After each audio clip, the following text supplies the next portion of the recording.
জয় গুৰু শংকৰ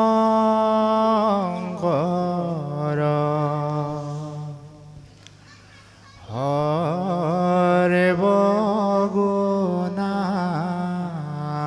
কৰ যাকে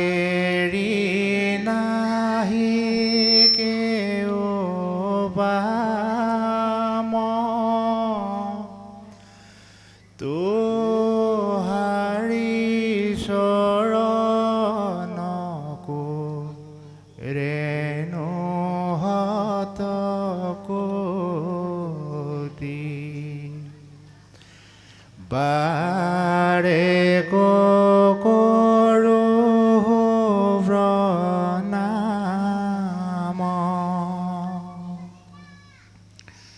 বাৰে কৰো প্ৰণাম প্ৰভু ভগৱন্ত অনন্ত ঈশ্বৰ প্ৰপন্ন জনতাৰণ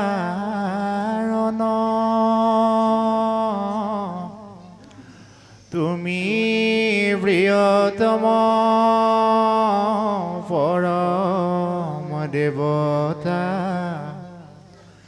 জানিয়া লৈলো শৰণ তুমি প্ৰিয়তম পৰম দেৱতা জানিয়া লৈলো শৰণ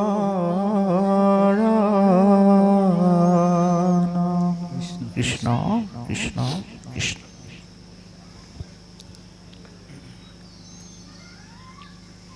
পবিত্ৰ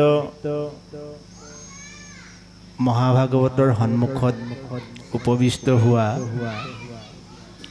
বৈকুণ্ঠৰ পাৰিষদ সদৃশ ভগৱন্তৰ একান্ত ভক্তসকল, লক্ষীস্বৰূপা আই মাতৃসকল, দেশৰ ধৰণী ধৰোতা যুৱ বন্ধুসকলৰ লগতে অনুজসকল তথা সমবেত ধৰ্মপ্ৰাণ ৰাইজ, জয় জয়তে সবাৰোলৈ এই দাসে আন্তৰিক শ্ৰদ্ধা, হিয়া ভৰা মৰম আৰু ভক্তি ভৰা সেৱা নিবেদিছোঁ। কৃষ্ণ।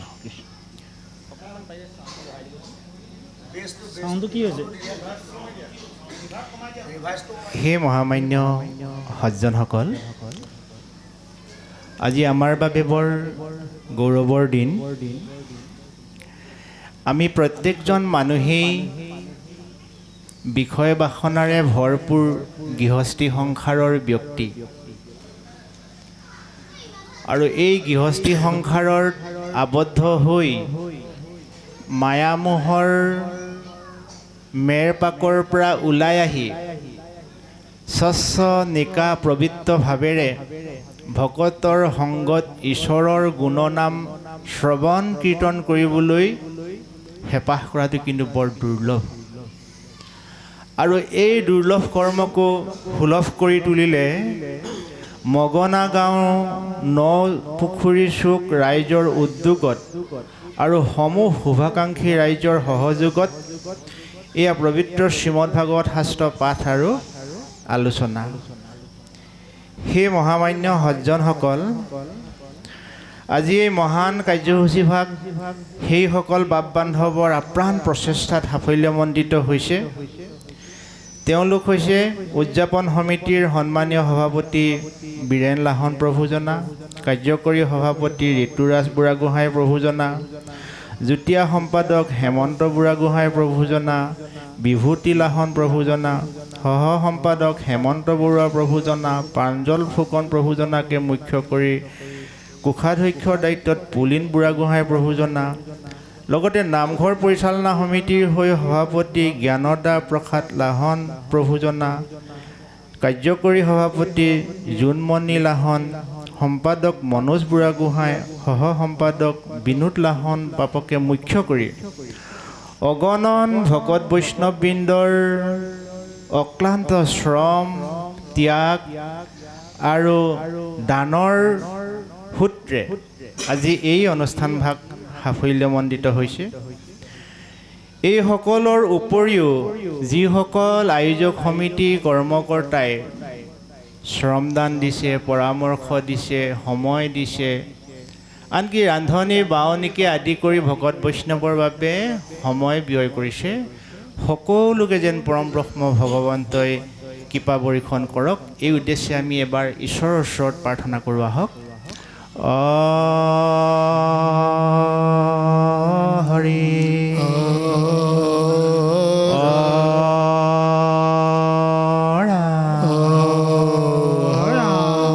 কৃষ্ণ। এইসকলক ঈশ্বৰে কৃপা কৰিবই লাগিব, কাৰণ এইসকল আমাৰ আপোন। এইসকল ব্যক্তিয়ে যদি আজি অনুষ্ঠানভাগ আয়োজন নকৰিলেহেঁতেন, তেতিয়াহ'লে আমি আজি এই মহামিলনৰ সমন্বয় ক্ষেত্ৰত উপবিষ্ট হ'ব নোৱাৰিলোহেঁতেন। গতিকে ঈশ্বৰে সকলো কৰ্মকৰ্তাকে আশীৰ্বাদ কৰক। এই উদ্দেশ্যে আমি পুনৰবাৰ ভগৱানৰ চৰণত সেৱা জনালোঁ। কৃষ্ণ। আমাৰ সন্মানীয় পাঠকীদ্বয়ে ইমান এটি সুন্দৰ অধ্যায়ৰ ওপৰত আলোকপাত কৰিছে। শ্ৰীমদ ভাগৱত শাস্ত্ৰৰ দ্বাদশ স্কন্ধৰ অৰ্থাৎ 12টা ভাগত এই শ্ৰীমদ ভাগৱত শাস্ত্ৰ আমাৰ মাজত গুৰুজনাই আগবঢ়াই থৈ গ'ল।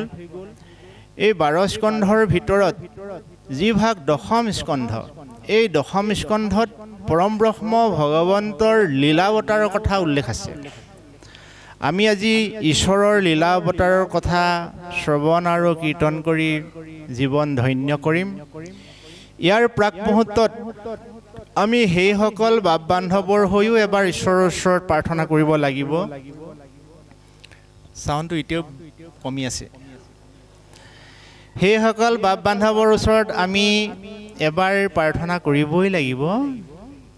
আজিৰ পৰা বহু বছৰ পূৰ্বে চহা জীৱনৰ কৃষিজীৱী, তেনেই সৰ্বসাধাৰণ জীৱন যাপন কৰা এই অঞ্চলৰ গুণী জ্ঞানী দূৰদৰ্শী ভকত বৈষ্ণৱবৃন্দই হয়তো বাঁহৰ, হয়তো খেৰ পাতেৰে নিৰ্মিত এটি নামঘৰ সাজি এই ঠাইডোখৰত সপোন ৰচিছিল যে আমাৰ গাঁওখনত আমি এটা নামঘৰ সাজিম, যিটো নামঘৰত আমাৰ সতি সন্ততি, আমাৰ আত্মীয় স্বজন, আমাৰ ওচৰ চুবুৰীয়াই আহি ঈশ্বৰৰ গুণানুকীৰ্তন কৰিব আৰু সেই ঈশ্বৰৰ গুণানুকীৰ্তন কৰি তেওঁলোকে জীৱনত সুখ শান্তি আনন্দৰ সমৃদ্ধিৰ মাজেৰে জীৱন অতিবাহিত কৰিব। এই বুলি ভাবি যিসকল গুণী জ্ঞানী দূৰদৰ্শী বাপ আইৰ প্ৰচেষ্টাত এই নামঘৰ ভাগ প্ৰতিষ্ঠা হ'ল, তেওঁলোক হয়তো বহুজন আজি আমাৰ মাজত নাই আৰু বহুজন আজি আমাৰ মাজত আছে। যিসকল আমাৰ মাজৰ পৰা বৈকুণ্ঠ ধামলৈ গতি কৰিলে তেৰা হবৰ আত্মাৰ সদ্গতিৰ অৰ্থে, লগতে যিসকল প্ৰতিষ্ঠা কালৰ পৰা এতিয়ালৈকে জড়িত আমাৰ পিতৃপুৰুষ অগ্ৰজ, তেওঁলোকৰ সুস্বাস্থ্য আৰু দীৰ্ঘায়ু কামনা কৰি আমি সকলোৱে ঈশ্বৰৰ ওচৰত এবাৰ প্ৰাৰ্থনা কৰোঁ দিয়ক।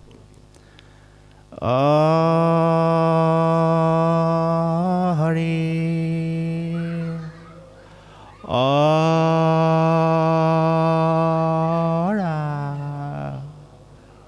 কৃষ্ণ গুৰু শংকৰ। আমি যে আকৌ এবাৰ প্ৰাৰ্থনা কৰিব লাগিব। আপোনালোকে চাগে বেয়াই পাইছে ন, ইমানকৈ প্ৰাৰ্থনা কৰিব লাগিব, কিন্তু কৰিবই লাগিব। আমি এইবাৰ নিজৰ কাৰণে প্ৰাৰ্থনা কৰিম। আমি নিজৰ কাৰণে প্ৰাৰ্থনা এই কাৰণে কৰিম, আমি প্ৰত্যেকজন মানুহেই গৃহস্থী। আমাৰ আত্মীয় স্বজনৰ সৈতে আমি গৃহস্থী সংসাৰৰ মেৰপাকত পৰি মায়ামোহত আবদ্ধ প্ৰতিটো জীৱই স্বচ্ছ নিকাভাৱে ঈশ্বৰ সেৱা কৰাত আমাক সেই ঘৰুৱা সমস্যাবিলাকে আমনি কৰেহি। যেনে ধৰক, আপুনি ঈশ্বৰৰ কথা শুনি আছে, এই সময়তে আপোনাৰ ল'ৰাটোলৈ মনত পৰিলে সি স্কুললৈ টিউশ্যনলৈ গৈছিলে, কেতিয়া আহি পাবহি, মাকক কৈছিলোঁ তাই আনিবলৈ গ'ল নে নগ'ল, সিয়াক অকলে আহিবলৈ কৈছোঁ, আহি পালেহি নে নাই পোৱা, ইত্যাদি ইত্যাদি মায়ামোহৰ সমস্যাবিলাকে আমাক এই ঈশ্বৰৰ কথা শুনাত আমনি কৰেহি।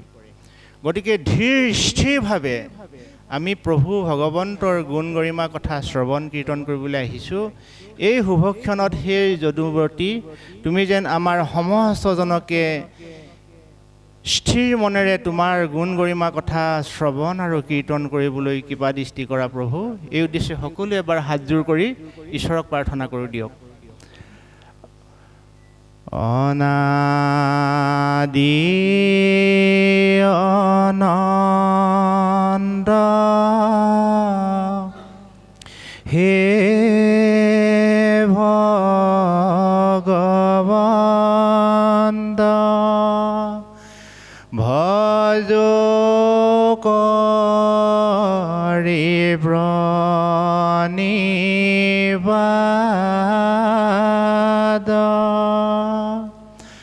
মুকুতি ৰক্ষকো তেজী মহাজনে, শৰণলয়ে তোমাত,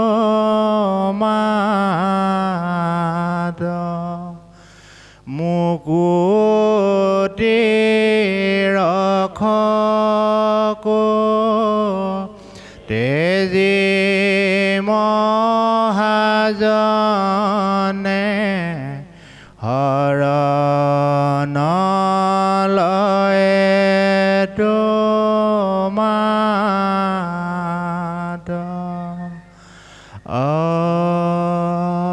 হৰি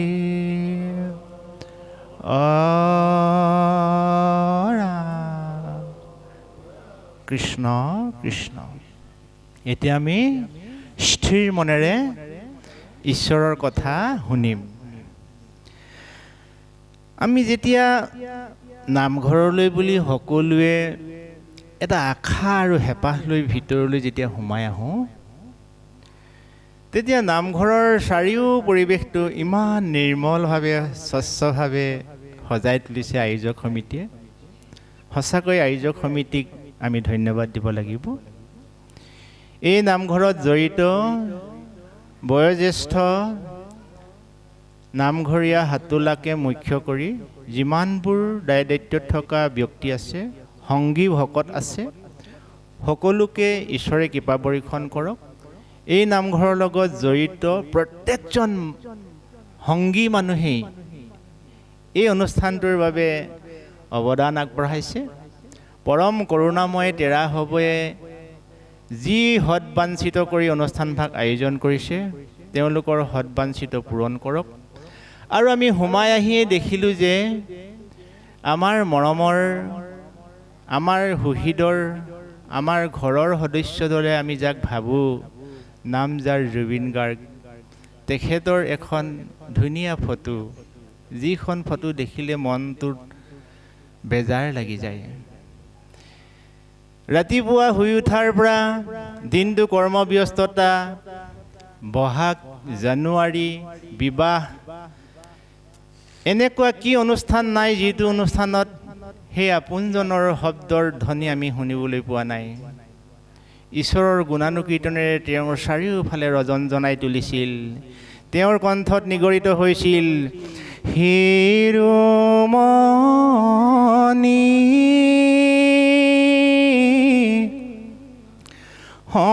শংকৰ গুৰু, তুমি ভকতৰ কল্পতৰু,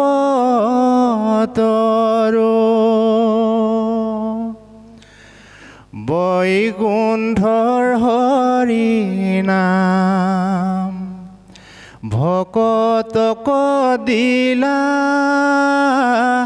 কলি যুগে নামে ধৰ্ম প্ৰচাৰ কৰিলা, কলি যুগে নামে ধৰ্ম প্ৰচাৰ কৰিলা। অন্তৰখন হাত পৰি যায়। ইমান সুন্দৰ গীতেৰে প্ৰত্যেকজন মানুহৰ হৃদয় জয় কৰা এইজন আপোন ব্যক্তিৰ অকাল মৃত্যুত আমি সমগ্ৰ মানৱ জাতিয়ে মৰ্মাহত হৈছোঁ। তেখেতৰ বিদেহ আত্মাত শান্তিৰ অৰ্থে সকলোৱে এবাৰ ঈশ্বৰৰ ওচৰত প্ৰাৰ্থনা কৰোঁ।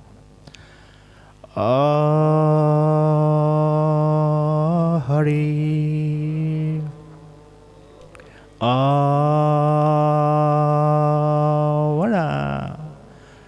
কৃষ্ণ গুৰু শংকৰ। লগতে ঈশ্বৰক আৰু এটি নিবেদন জনাওঁ, এনেকুৱা বিষাদ ভৰা সংবাদ যাতে আমি কেতিয়াও আকৌ শুনিবলৈ নেপাওঁ, তাৰ অৰ্থেও প্ৰভুৰ ওচৰত পুনৰবাৰ নিবেদন জনালোঁ। জয় গুৰু শংকৰ কৃষ্ণ। এতিয়া আমি বিষয়বস্তুৰ মাজলৈ আহিছোঁ।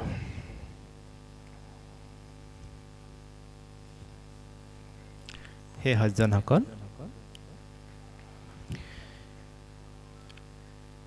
এয়া শ্ৰীমদ ভাগৱত শাস্ত্ৰ। শ্ৰীমদ ভাগৱত শাস্ত্ৰৰ কেতিয়াৰ পৰা আমাৰ মাজত প্ৰচাৰ হ'ল, এই কথাষাৰ আমি প্ৰথমতে জানি ল'ব লাগিব।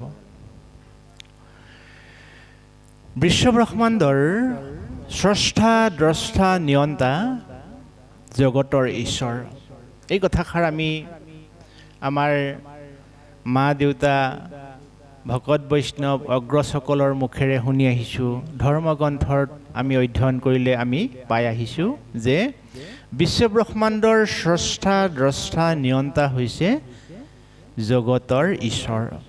যি জগতৰ ঈশ্বৰক নাৰায়ণ বুলি বিভূষিত কৰা হয়। আৰু এই জগতৰ ঈশ্বৰ নাৰায়ণক অহৰ্নিশে শ্ৰদ্ধা শুশ্ৰূষা সেৱা আদি কৰে জগত মাতৃ আই লক্ষীয়ে। অনাদি অনন্ত পৰম ব্ৰহ্ম ভগৱন্ত নাৰায়ণক এই সংসাৰখনৰ এগৰাকী মাতৃয়ে আৰাধনা কৰিছিল। আমি জানি সুখী হ'ম যে সেই মাতৃগৰাকী বুকুতে আপুনি মই লৰি ঢাপৰি ডাঙৰ দীঘল হৈছোঁ, তেওঁৱে হৈছে মাতৃ জননী, নাম যাৰ বসুন্ধৰা। এই বসুন্ধৰা আয়ে তেওঁৰ কোলাত লালিত পালিত হোৱা সন্তানবিলাক যেতিয়া সৎপথেৰে গতি কৰে আই বৰ প্ৰসন্ন হয়। আৰু তেওঁৰ কোলাত লালিত পালিত হোৱা সন্তানবিলাক যেতিয়া বিপথগামী হয়, দস্যু দানৱৰূপী হিংসা সন্ত্ৰাসৰ আশ্ৰয় লয়, তেতিয়া সেই মাতৃৰূপী বসুমতীয়ে মনোকষ্ট পায়ো। আমি যেনেকৈ কিবা এটা বিপদত পৰিলে লৰালৰিকৈ মা দেউতা আত্মীয় স্বজনৰ লগত আলোচনা কৰোঁ, ঠিক বসুমতী দুখ দুৰ্দশাৰ সময়ত তেওঁ আলোচনা কৰিবৰ বাবে ব্ৰহ্মাকে আদি কৰি ত্ৰিদশৰ দেৱতাসকলৰ লগত একগোট হ'ল যে কি উপায়েৰে বিশ্ব ব্ৰহ্মাণ্ডৰ দুখ হৰণ কৰিব পৰা যায়। শেষত সিদ্ধান্ত ল'লে যে এই বিশ্ব ব্ৰহ্মাণ্ডৰ স্ৰষ্টা নিয়ন্তা মালিক জগতৰ ঈশ্বৰ পৰম ব্ৰহ্ম ভগৱন্তৰ বাদে এই বিশ্ব ব্ৰহ্মাণ্ডৰ দুখ হৰণ আৰু কোনেও কৰিব নোৱাৰে। এই বাৰ্তা যেতিয়া তেওঁলোকে উপলব্ধি কৰিলে, ত্ৰিদশৰ দেৱতা সহিতে আই বসুমতীয়ে পৰম ব্ৰহ্ম ভগৱন্তক আৰাধনা কৰিল। আৰু অনাদি অনন্ত শ্ৰীহৰি প্ৰভুৱে ভক্তৰ আহ্বানক কেতিয়াও নেওচানি দিয়ে। সেই অনুপাতে তেওঁ এই ধৰাধামত বসুমতী দুখ হৰণ কৰাৰ অৰ্থে তেওঁ অৱতাৰ হ'ম বুলি ব্ৰহ্মাৰ যোগেদি সকলোকে প্ৰচাৰ কৰোৱালে। আৰু যেতিয়া সৃষ্টিৰ গৰাকী ব্ৰহ্মাই এই বাৰ্তা গোটেই দেৱসকলক বিলাই দিলে, হে দেৱগণ, আই মাতৃ বসুমতীৰ দুখ হৰণৰ অৰ্থে জগতৰ ঈশ্বৰ শ্ৰীহৰি নাৰায়ণে নিজ কাইলৈ সংসাৰত আবিৰ্ভাৱ হ'ব। আমি যেনেকৈ আলহী এজন আহিলে লৰালৰিকৈ পদূলি মূৰৰ পৰা আগবঢ়াই আনোগৈ, ঠিক তেনেকৈ সৃষ্টিৰ গৰাকী ব্ৰহ্মাই দেৱসকলক আজ্ঞা কৰিলে যে তোমালোক যোৱা ধৰালৈ, যিহেতু জগতৰ ঈশ্বৰৰ ধৰাত লীলা অৱতাৰ কৰিব, গতিকে তোমালোকে তেওঁলোকক আদৰণি জনাবা, যোৱা। এই বুলি যেতিয়া ব্ৰহ্মাই দেৱসকলক ক'লে, তেতিয়া দেৱগণে এই সংসাৰলৈ আহিবলৈ বাধ্য হ'ল। পাছে ত্ৰিদশক ব্ৰহ্মা বুলিলা বচন, বিষ্ণুৰ আদেশ শুনি দেৱগণ, সংহৰিবা হৰি পিঠি বীৰ মহাভাৰ, তুমি হবু হোৱা যদু কুলে অৱতাৰ।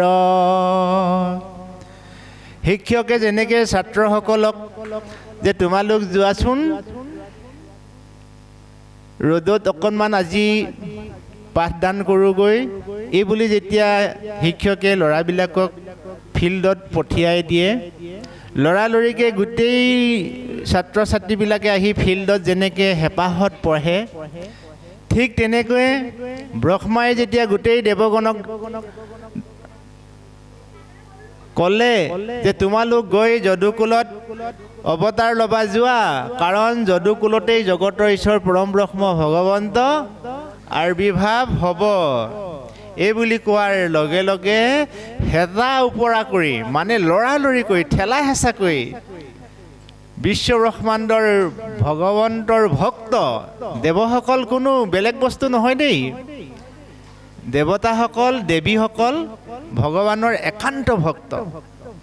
গতিকে সেই দেৱসকলে দেৱীসকলে লৰালৰিকৈ আহি এই বিশ্ব ব্ৰহ্মাণ্ডৰ যদুকুলত মনুষ্য হিচাপে জন্ম ল'লেহি। মনুষ্য হিচাপেতো জন্ম হওঁ বুলিয়েতো হ'ব নোৱাৰি, নহয়নে বাৰু? ইয়াৰ কিছুমান নীতি নিয়মৰ কথা আছে। গতিকে দেৱসকলে দেখিলে যে মনুষ্যবিলাকৰ ভিতৰত জন্ম হ'বলৈ সুবিধা পোৱা নাই, এতিয়া ৰৈ থাকিলেতো নহ'ব, কি কৰিব? মানে গাই গৰু হৈয়ে কোনোবা জন্ম হ'ল, কোনোবা গাই গৰুৰ পোৱালি হৈ জন্ম হ'ল। ইমানতো তেওঁলোকে জন্ম হ'বলৈ সুবিধা পোৱা নাই, দেখিলে যে আৰু জন্ম হোৱা উপায় কি আছে? নাই বোলে, এতিয়া ইফালে ঈশ্বৰ আহিবলৈয়ে হ'ল, গতিকে জন্ম হ'বলৈ তেওঁলোকে উপায় নাপায় বোলে। কোনে তৰুতীৰ্ণ হ'ল, গছ বন হৈ জন্ম হ'ল, কোনোৱে চৰাই চিৰিকটি হৈ জন্ম হ'ল, ইত্যাদি ইত্যাদি। গোটেই দেৱতাসকল দেৱীসকল সংসাৰলৈ আহি আগতীয়াকৈ জন্ম হৈছে। কিয় জন্ম হৈছে? উদ্দেশ্য হৈছে পৰম ব্ৰহ্ম ভগৱন্তৰ লীলা তেওঁলোকে ভোগ কৰা। এতিয়া কথা হ'ল, অনাদি অনন্ত শ্ৰীহৰি জগতৰ ঈশ্বৰে এই সংসাৰলৈ আহি বসুমতীৰ দুখ হৰণ কৰিব। আৰু এই অনাদি অনন্ত পৰম ব্ৰহ্ম ভগৱন্তৰ কেৱল কৃষ্ণ অৱতাৰেই যে হৈছে এনে নহয়, বিশ্ব ব্ৰহ্মাণ্ডৰ শান্তি প্ৰতিষ্ঠা কৰিবৰ কাৰণে, দুষ্টক দমন কৰিবৰ কাৰণে জগতৰ ঈশ্বৰ নাৰায়ণে মৎস্য কুৰ্ম নৰসিংহকে আদি কৰি অলেখ অৱতাৰ হৈ সংসাৰত জন্ম হৈছে। সময়ৰ প্ৰতি সংগতি আমি ৰাখি আমি এই কথাখিনি বিশদভাৱে আলোচনা নকৰি আমি অকণমান চমুৱাই আনিব খুজিছোঁ যে আমাৰ গুৰু মহাপুৰুষ শ্ৰীমন্ত শংকৰদেৱেও অনাদি অনন্ত পৰম ব্ৰহ্ম ভগৱন্তৰে এটি অংশ, যিজনে এই সংসাৰখনত এক শৰণ হৰিনাম ধৰ্ম প্ৰচাৰ কৰিছিল। আৰু আজি আমি যি ভাগ ধৰ্মশাস্ত্ৰ অধ্যয়ন কৰিছোঁ, এই ধৰ্মশাস্ত্ৰৰ প্ৰণেতা। এই কথাষাৰ জানিবলৈ হ'লে আমি মাধৱদেৱৰ এটি লিখনিত চকু ফুৰাব লাগিব। মাধৱদেৱে উল্লেখ কৰিছে, ত্ৰিভুৱন বন্দন দৈৱকী নন্দন জহৰি মাৰলকংখ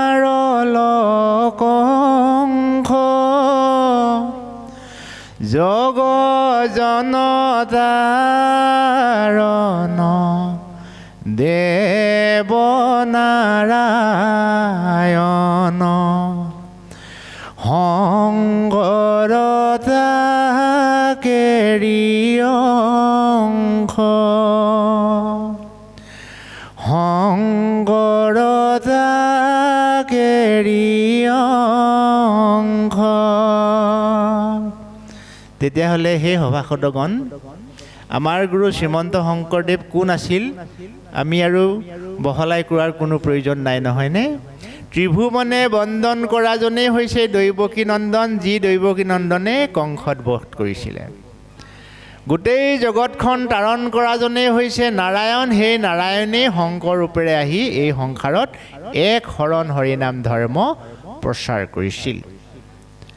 আৰু যি সময়ত আমাৰ গুৰু শ্ৰীমন্ত শংকৰদেৱে এই সংসাৰত আবিৰ্ভাৱ হৈছিল, সেই সময়ৰ কথা আপুনি মই বুৰঞ্জী পঢ়িলে গম পাওঁ যে 1449 খ্ৰীষ্টাব্দৰ নগাঁও জিলাৰ বৰদোৱাৰ আলিপুখুৰী নামে ঠাইত পিতৃ কুসুম্বৰ ভূঞা আৰু মাতৃ সত্যসন্ধ্যাৰ সন্তান হিচাপে মহাপুৰুষ শ্ৰীমন্ত শংকৰদেৱে আবিৰ্ভাৱ হৈছিল। যি সময়ত চাৰিওফালে হিংসা সন্ত্ৰাসৰ দাবানল জ্বলিছিল, দাবানল মানে দপদপাই জুই জ্বলি থকাটোক দাবানল বুলি কোৱা হয়। চাৰিওফালে হিংসা সন্ত্ৰাসৰ দাবানল, ভাতৃঘাতী সংঘাত, জাত পাতক লৈ, উচ্চক নিচক লৈ, কলা বগা লৈ, ধনী দুখীয়া লৈ চাৰিওফালে তেজৰ ফাকু খেলা হৈছিল। সেই সময়ত কেৱল সিমানেই নে? কেৱল সিমানেই নে? সেই সময়ত পূজা পাৰ্বণকে আদি কৰি বিভিন্ন জীৱবিলাকক বলি দিয়া হৈছিল। কেৱল নিৰীহ জীৱবিলাকক বলি দিয়াই নহয়, মানুহ পৰ্যন্ত বলি দিয়া কাৰ্য সেই সময়ত হৈছিল। চাৰিওফালে অন্ধকাৰ, চাৰিওফালে হিংসাৰ সন্ত্ৰাস। এই বিপদৰ সন্ধিক্ষণত পৰম ব্ৰহ্ম ভগৱন্তৰ হৃদয়খন ভাগি গৈছিল। কি হ'ব, মই সৃষ্টি কৰা জীৱবিলাক যদি অথলে যায় তেতিয়াহ'লে মোৰ চোন কাৰ্যই সম্পাদনা নহ'ব। এই বুলি বৈকুণ্ঠত পৰম ব্ৰহ্ম ভগৱন্তই স্থিৰভাৱে চিন্তা কৰিলে যে মই নিজ হাতে স্বজন কৰা জীৱবিলাকক মই নিজেই ৰক্ষা কৰিব লাগিব। এই বুলি ভাবি পৰম ব্ৰহ্ম ভগৱন্তই এই ধৰাধামত, এই কলি যুগত মহাপুৰুষ শ্ৰীমন্ত শংকৰ ৰূপেৰে আহি আমাৰ মাজত এক শৰণ হৰিনাম ধৰ্ম প্ৰচাৰ কৰিছিল। আৰু এই এক শৰণ হৰিনাম ধৰ্মৰ মূল লক্ষ্য উদ্দেশ্য হৈছে সাম্যবাদ। এই এক শৰণ হৰিনাম ধৰ্মত কোনো ভাষা ভাষী কথা নাই, ধৰ্মৰ কথা নাই, উচ্চ নিচৰ কথা নাই, ধনী দুখীয়াৰ কথা নাই, কলা বগা কথা নাই। সকলো মনুষ্যই এক শৰণ হৰিনাম ধৰ্মৰ মাজেৰে নিজৰ জীৱন সাৰ্থক কৰিব পাৰিব। এয়াই হৈছে মহাপুৰুষ গুৰু শ্ৰীমন্ত শংকৰদেৱৰ এক শৰণ হৰিনাম ধৰ্মৰ মূল তত্ত্ব। এতিয়া আমি আহোঁ, জগতৰ ঈশ্বৰ পৰম ব্ৰহ্ম ভগৱন্তক যদি আমি প্ৰসন্ন কৰিব পাৰোঁ তেতিয়াহে আমি জীৱশ্ৰেষ্ঠ মানুহৰ জীৱন সাৰ্থক হ'ব। আৰু জগতৰ ঈশ্বৰ পৰম ব্ৰহ্ম ভগৱন্তক নাৰায়ণক প্ৰসন্ন কৰিবলৈ হ'লে আপুনি মই তীৰ্থ মানে ভ্ৰমণ কৰিবলৈ যোৱা, যাগ যজ্ঞ কৰা, পূজা পাতল কৰা এইবিলাকৰ একো প্ৰয়োজন নাই বুলি আমাৰ গুৰুজনে আমাক বুজাই কৈছে। সেইকাৰণে আমাৰ ভকতসকলে উদাত্তভাৱে গায়, অ হে ৰমন নালাগে যাবলৈ কাষী বৃন্দাবন। বৃন্দাবনত কৃষ্ণ নাই মোহন বাহিলৈ, ভকতৰ মাজতে আছে ৰৈ, ভকতৰ মাজতে আছে ৰৈ। সেই অনাদি অনন্ত জগতৰ ঈশ্বৰে বৃন্দাবনত এতিয়া মোহন বাঁহী লৈ ৰৈ থকা নাই হেৰৌ মানৱ জাতি। তুমি যদি সঁচাকৈ কৃষ্ণ দৰ্শন কৰিম বুলি ভাবিছা, ঈশ্বৰ প্ৰাপ্তি হ'ম বুলি যদি তুমি ভাবিছা, তুমি ভকতৰ সংগলৈ আহা, সাধুৰ সংগলৈ তুমি আহা। এই আপ্ত বাক্যকে সাৰোগত কৰি এই নামঘৰৰ সংগীসকলে, এই প্ৰণেতাসকলে অহোপুৰুষাৰ্থকাৰী অনুষ্ঠানভাগ আয়োজন কৰিছে। এতিয়া আমাৰ লক্ষ্য উদ্দেশ্য হৈছে আমি আজি বৰ ভাগ্যৱান ব্যক্তি, সেইকাৰণে আমি এই সুযোগটো পাইছোঁ। আমি একো শ্ৰম নকৰাকৈ আমি ইয়াৰ ভোগ পাইছোঁ নাই? আয়োজক সমিতিয়ে, নামঘৰ সমিতিয়ে ইমান কষ্ট কৰি তেওঁলোকে ভাগ পাইছে, আৰু আমি যিসকলে আজি আহাৰ সুবিধা হৈছে, আমি বাৰু ইয়াৰ কাৰণে কিবা কষ্ট কৰিছোঁনে? একো কষ্ট কৰা নাই। কিন্তু আমি আহি পেলাই এই খন্তেক সময় ঈশ্বৰৰ কথা শুনাত আমাক মায়াহে মানে থাকিবলৈ দিয়া নাই। এই ধুনীয়া সোণালী সুযোগটো আমি এৰি থৈ পেলাই ঘৰলৈ যাবলৈ মন কৰিছোঁ। গতিকে মায়াৰ শক্তি কিমান দেখিছেনে? ভক্তিৰ শক্তিতকৈ মায়াৰ শক্তি বেছি। আৰু এই মায়াৰ বান্ধডাল যদি ছিঙিব নোৱাৰোঁ, মায়াৰ বান্ধৰ পৰা যদি আমি মুকলি হ'ব নোৱাৰোঁ, আমি ভক্তিৰ জখলাইহে জীৱ মুক্তি হ'ব। ভক্তিৰ জখলাত যি মনুষ্যই উঠিব জানিব, তেওঁৰহে জীৱ মুক্তি হ'ব। আৰু ভক্তিৰ জখলাত উঠিবলৈ হ'লে আমি কি কৰিব লাগিব? ধৰ্মশাস্ত্ৰই আমাক বিধান দিছে, অসাধু সংগে কৃষ্ণ কথা যিজনে শুনয়, কীৰ্তাৰ্থ হয় আতি নাহিকে সংশয়। খুব সুন্দৰ উত্তৰ দি দিছে। সাধুৰ সংগে কৃষ্ণ কথা যিজনে শুনয়, কীৰ্তাৰ্থ হয় অতি নাহিকে সংশয়।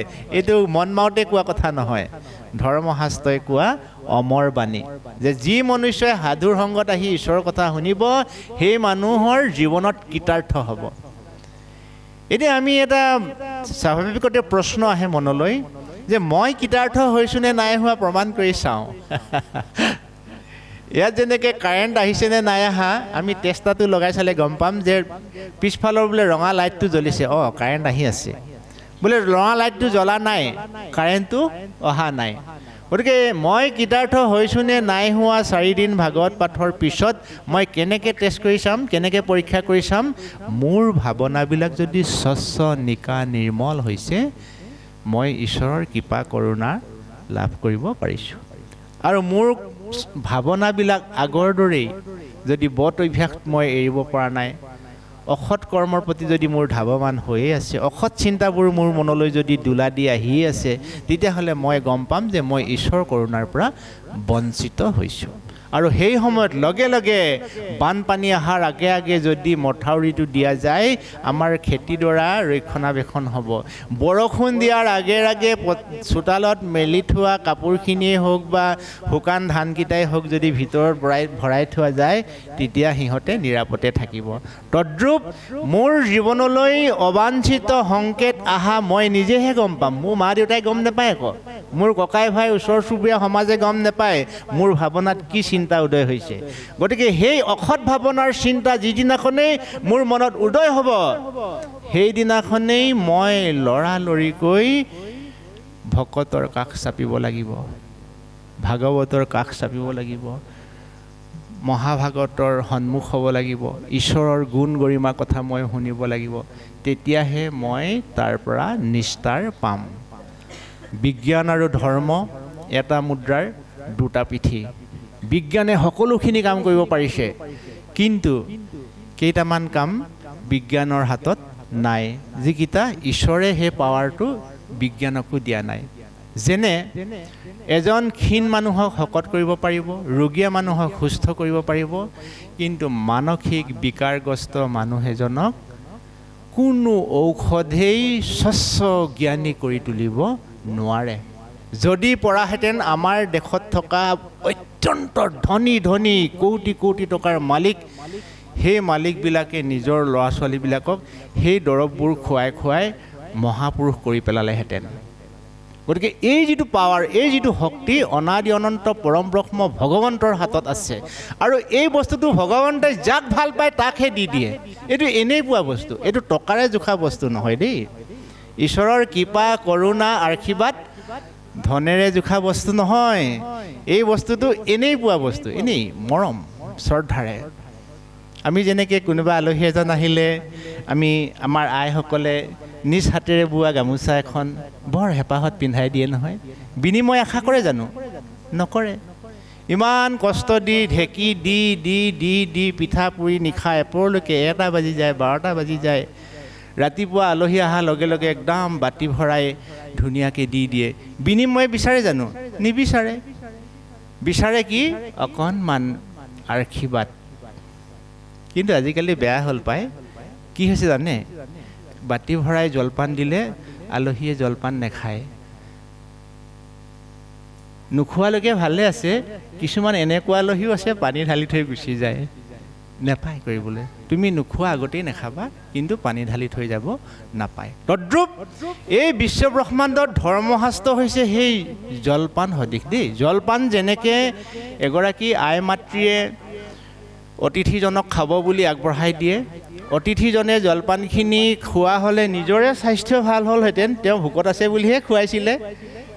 তদ্ৰূপ আমাৰ গুৰুজনাই এই ধৰ্মশাস্ত্ৰবিলাক মানৱ জাতিৰ কাৰণে আগবঢ়াই দিছে, কিন্তু আমি মানৱ জাতি, আমি অজ্ঞ, আমি অনভিজ্ঞ, আমি অতি মূঢ়। এই গুৰুজনাই দিয়া অমৃতৰ পেৰাত যিসমূহ জলপান আহিছে, এই জলপানবিলাক আমি গ্ৰহণ কৰা নাই। আমাতকৈ বাৰু দুৰ্ভগীয়া আছেনে? গতিকে আমি এই জলপান গ্ৰহণ কৰিব লাগিব লাগিব লাগিব। বিশ্বব্ৰহ্মাণ্ডত শান্তি প্ৰতিষ্ঠা কৰিবলৈ হ'লে আমাৰ মাজত আধ্যাত্মিক জ্ঞান 100% লাগিব লাগিব লাগিব। আৰু আয়োজক সমিতিক মই এষাৰ ধন্যবাদ দিবলৈ পাহৰি গৈছিলোঁ। 2025 বৰ্ষত আপোনাসৱৰ আশীৰ্বাদ মৰ্মে প্ৰায় 100ৰো অধিক অনুষ্ঠানত আমি অংশগ্ৰহণ কৰিছোঁ, কিন্তু এটা অনুষ্ঠানতো এই শিৰোনামটো পোৱা নাই যে বিশ্ব শান্তি কামনাৰ্থে। গতিকে আপোনাসৱে যে ইমান সুন্দৰ এটি শিৰোনামেৰে গোহাৰিখন প্ৰস্তুত কৰিলে, চাওকচোন ইমান সুন্দৰ। বিশ্ব শান্তিৰ কামনাৰে আপোনাসৱে এই অনুষ্ঠানভাগ আয়োজন কৰিছে। অৰ্থাৎ গোটেই বিশ্বব্ৰহ্মাণ্ডত থকা 4মুঠি জীৱ, উৰণ বুৰণ গজন আৰু গমন। উৰণ মানে পক্ষীজাত, বুৰণ মানে জলজাত, গজন মানে প্ৰাকৃতিকভাৱে উদ্ভৱ হোৱা, আৰু গমন মানে আমি চলা ফুৰা কৰিব পৰা। এই 4মুঠি জীৱৰ কল্যাণৰ অৰ্থে মহাপুৰুষ গুৰু শ্ৰীমন্ত শংকৰদেৱে তাহানিতেই বিধি বিধান প্ৰস্তুত কৰি দিছিল। আৰু এই বিধি বিধানৰ ভিতৰত আটাইখিনি সন্নিৱিষ্ট হৈ থকা অধ্যায়টিয়ে হৈছে দশম। মাধৱক তেওঁ কৈছিলে, শুনিও মাধৱ মূৰ থাকিবাৰ থান, কীৰ্তন দশম মূৰ মূৰ্তিৰ সমান। অঘোষা নামে শাস্ত্ৰ খানি তুমি উলেখিবা, ঘোষা ৰত্নাৱলী মধ্যে তুমিও থাকিবা, ঘোষা ৰত্নাৱলী মধ্যে তুমিও থাকিবা। আজি আমি সেইজন গুৰু শ্ৰীমন্ত শংকৰদেৱে অন্তৰ্নিহিত হৈ থকা দশম শাস্ত্ৰ ভাগ আমি শ্ৰৱণ আৰু কীৰ্তন কৰিবলৈ পাইছোঁ। আমি বৰ ভাগ্যৱান। কিন্তু আমি তেতিয়াহে ভাগ্যৱান বুলি পৰিচিত হ'ম যদি গুৰুজনাই লিখা এই যিবিলাক বিধি বিধান, এই বিধি বিধানবিলাক আমি পালন কৰোঁ। আৰু যদি আমি পালন নকৰোঁ, তেতিয়াহ'লে কিন্তু আমাক যিমান সংসাৰৰ মহৌষধেও আমাক তাৰিব নোৱাৰে। আৰু আমাৰ মনুষ্য জীৱন আমি যিমান চেষ্টা কৰিলেও যেনেকৈ ওপৰ মহলাত অবিহনে জখলাৰ অবিহনে যেনেকৈ ঘৰখনৰ ওপৰ মহলালৈ উঠিব পৰা নাযায়, তদ্ৰূপ বিশ্বব্ৰহ্মাণ্ডত জগতৰ ঈশ্বৰ পৰম ব্ৰহ্ম ভগৱন্তক প্ৰসন্ন কৰিবলৈ হ'লে এডাল চিৰিয়েদি যাব লাগিব। সেই চিৰিডালৰ নামেই হৈছে গুৰুৰ প্ৰতি থকা শ্ৰদ্ধা ভক্তি। ধৰ্মশাস্ত্ৰই কৈছে, হে মনুষ্যগণ, তুমি যদি সঁচাই ঈশ্বৰ প্ৰাপ্তি হোৱাৰ কথা ভাবিছা, তেতিয়াহ'লে তুমি এই পথেৰে আহা। এই পথেৰে আহা। কোন পথেৰে? গুৰুৰ উপহৰি পদ সেৱা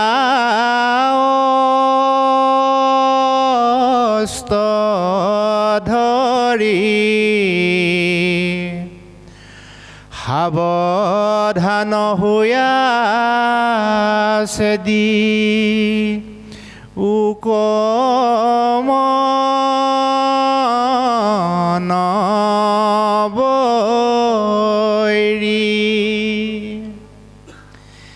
গুৰুপদ সেৱা বিনে যতে পায় দুৰ্জয় মন কৰ জিন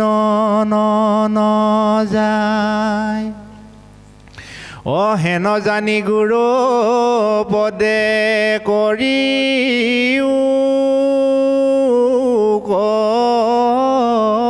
হাৰা হৰিত ভকতি কৰি তৰিও সংসাৰ